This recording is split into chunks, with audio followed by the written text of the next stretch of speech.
How about you, Xander? What's the best part ng relationship nyo?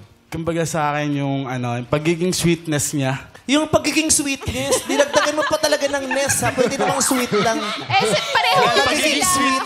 Pareho sila na nadagdag ng mga Pagiging sweetness. Kasi kasi pakinggan pag may ness eh. Tsaka ano pang parin? Ang pinaka gusto ko talaga yung confident niya.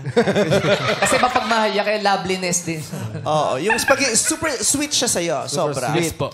Ano yung mga instances na naalala mo? Ay, ang sweet ni Mariel! Yung super Kumbaga sweet. yung ano po siya, yung kumbaga yung parang lagi siya nag-good morning, parang lagi nag-update sa akin. Tapos mag-chat naman ako na, good morning, Beb.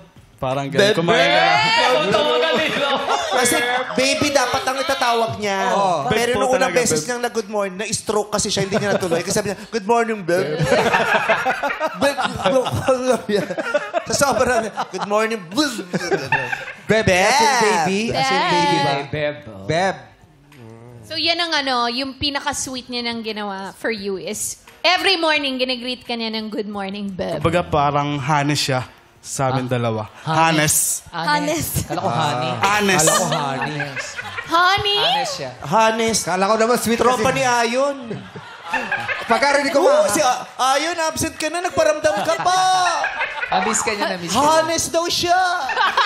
Ang kayo. Wapen. Pagkarinig ko nga Miss you, honey. babe.